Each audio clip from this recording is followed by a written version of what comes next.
So Martine, can you tell me how the Sandwich Club first started? The Sandwich Club was inspired by one of my friends who was homeless. He told me that he was starving for 50 hours straight, and that's because on Saturdays and Sundays, there are no programs for individuals experiencing homelessness. This past winter was the first time that the warming center opened, and it was open on weekends as well, but that's only from middle of December to end of April. So last summer they were starving on weekends, last fall they were starving on weekends, and after April 30th, weekends there are no programs. There are no overnight warming centers on weekends, there is no food bank open on weekends, and there is no soup kitchen sort of thing open on weekends. So the Sandwich Club is to make up for what the Stratford Connection Center cannot do, which are on weekends. So what has surprised you the most since this all began? What has surprised me the most is a lot of people in Stratford are willing to donate. They are sometimes businesses and sometimes individuals, and they buy sandwich ingredients, they buy snacks or juice boxes, or donate bananas and stuff like that. So it's very generous of them. And coffee culture downtown on Downey Street last fall, when it was very cold, they were very kind to allow the homeless in for free soup. Right now they stopped their program, but I do thank them for doing a lot of fundraising for the Stratford Connection Center. I am not affiliated with the Connection Center, I'm separate, but I still helped fundraise for them. Okay, so how do you manage the logistics behind all this? Preparing the food, the timing, the consistency? Yeah, I mean, my volunteers make sandwiches in their own homes and they bring them. And I also make sandwiches in my own home and bring them, and everything is done sanitarily. We keep them, the ham cold and the cheese cold and so on. I usually wake up very early on Saturdays and Sunday mornings to make the sandwiches, and then I keep them cold until time of delivery. In terms of buying juice and buying snacks, I do that in my own time. Possibly Thursday or Friday I would go to the dollar store, buy a whole bunch of snacks and all. That's if there are no donors that week. If there are donors that week, they would contact me by email or text, drop them off at my place, or they might even show up on Saturday and Sunday and drop them off directly to the homeless. That's amazing. Now, what do you think the people of Stratford might not fully understand about a program or the need for something like this? There are some people who have been criticizing, not a lot, because a lot of them have been supportive as well. There's people pro and people con. Some people are saying, oh, that's awesome, you're helping the community. But some people are very judgmental of the homeless, so they say, oh, they should just get a job, or they should work hard for their own food. You should not give out food. So in terms of those misunderstandings, it's because they think anyone can just go ahead and get a job, but some of these individuals, they have very severe mental illnesses diagnosed, and they are not able to get a job, and not all of them are able to afford rent. So it's not actually easy to get a job when you can't even sleep on a bed at night. It's if they're lacking sleep in the first place, all wet, no place to even shower, it's very hard to get a job. Now, do you think small actions like this can change a community over time? I believe that it's just a bit of a band-aid solution. What I'm doing, giving them food on weekends. So in June and July, I plan to go to City Hall and advocate again for the warming center for next year. The warming center, unfortunately, delayed their opening until roughly middle of December this past year. Because it was their first time, they were hiring staff and taking forever doing that. So this time around, I hope they would open in mid-November instead of mid-December, because mid-November is when it starts getting really cold, and the first snow actually happened around November 25th or so last November. So it's not fair that the warming center is not even open when the first snow already happened. So this is a tough thing. One of my homeless friends had to beg for money to get a motel just to survive that first snow. So there's a lot that needs to be done in terms of advocacy, and City Hall has promised me that within 10 years they will build a men's homeless shelter or some kind of a shelter, possibly co-ed, but they haven't really done much in terms of the planning. So I have to basically keep pushing for that. They say 10 years is what they need to find the money for it. So it's a little bit tough, waiting for that 10 years to happen. But I said, okay, if you're gonna say 10 years, it better happen in 10 years. And so I have to keep pushing for it and keep asking them, what is the plan? Did you even work on it? So in terms of men's homeless shelter, there is no men's homeless shelter. There is a women's homeless shelter, but specifically for abused women only. So people who are not abused, they don't get priority. So given that then, what kind of support would make the biggest difference for you right now? In terms of the Sandwich Club specifically, donors that would donate sandwich ingredients would be great.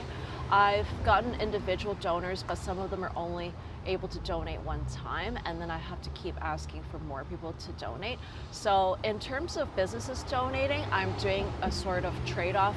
If you have a business, whether a store, a restaurant, or coffee shop of some sort, and you wish to donate, then I will give free promotion on social media for you. For example, Specsavers on Ontario Street, they gave a bunch of sandwich ingredients last year, and I was giving them free promotion. In addition, there was an individual who is a property manager. He donated a lot of sandwich ingredients, and I gave him promotion as well. Coffee Culture, like I said, and several other businesses, too many to name. But if you donate, then I will give free promotion and tell everybody about your business and drive social media traffic to your social media page. That's amazing. Okay. So if this could grow into something bigger, what would that look like to you? Right now it's sort of small. I just bike around, bring the sandwiches in a bag that keeps them cold, and I bike around with my backpack full of juice boxes and snacks. My two volunteers, they come and do almost the same thing, except they're not on bikes. If it grows into something bigger, I would say something along the lines of someone sponsoring a pizza event for the homeless. So last week, an anonymous donor dropped off pizza, and that helps a lot because, if I can't carry like pizza on my bike, and then my other two volunteers, they're just doing this out of their own pocket. Like these sandwiches, they're buying the ingredients on their own most of the time. So if someone wants to sponsor pizza, for example, then that would fill them up for a whole day, that kind of thing. Or maybe a restaurant doing a free barbecue, perhaps. Like Ken's French Fries did a free fries 2 Saturdays ago, so that was really awesome. So I gave them free promotion. Ken's Fries brought hot fries for the homeless, and the homeless really enjoyed those fries. They were very delicious, they said. So things like that, yeah. Okay. So if someone watching this only remembers one thing about this whole interview, what would you like them to take away from this interview? What would you want that to be?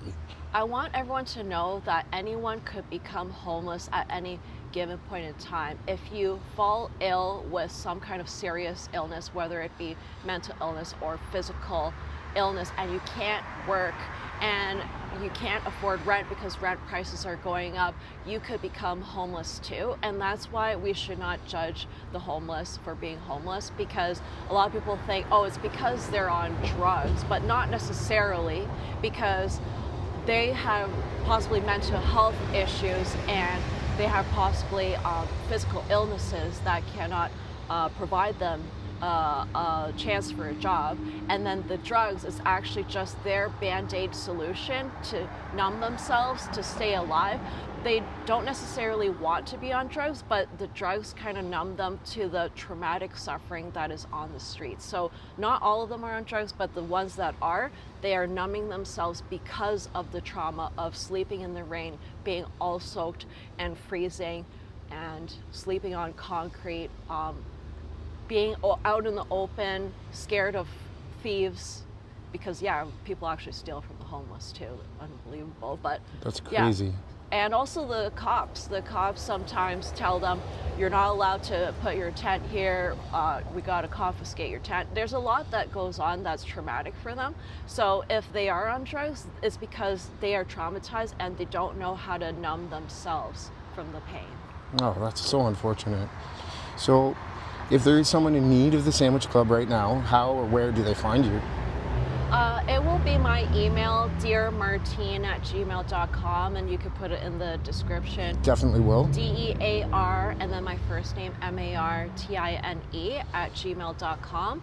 And I always post on Facebook every weekend to raise awareness, but Facebook messages, unfortunately, can get lost. So dearmartine@gmail.com, that's the best way to reach me. And then on Saturdays and Sundays, you're typically where? Well, it's every Saturday and Sunday at 12, and it's usually at the trees right across from the St. Paul's Church, which is at Duro and Downey. And I start there, pass out some food, and then I bike over to Market Square at City Hall and look for more people, the people that can't make it down to this way. Okay, Martine, so before we end today, I want to kind of start with a little tradition. Sure. So this is called the Local Legends Ledger, okay? So what I'm going to get you to do is I want you to fill out or think of somebody to nominate, and you're going to write a name in this ledger, and it's somebody that you specifically think that deserves to be recognized in Stratford. Because of your work with the Sandwich Club, I thought specifically you'd like to pick somebody that maybe we could interview and explore and tell their story for their contributions to the community. So yeah, oh, she's right at it. That's amazing. and just a way for me to get in contact with them, and just a brief description of what they might do or what they've been contributing, just so I have some talking points. Perfect. Look at her, she's right going. Oh, this is gonna be great. Our next interview is gonna be fantastic. And while you're doing that, I'm just gonna say thank you so much for the wonderful interview today and for being such an advocate for our community. We look forward to seeing you live on our YouTube channel, and all the great best wishes. You're going till November with the Sandwich Club? Is that correct? Well, it depends on when the warming center opens, but I'm hoping the warming center opens middle of November this time around. Okay, so we're looking forward to you being a staple in our community. Thank you again. Thank you.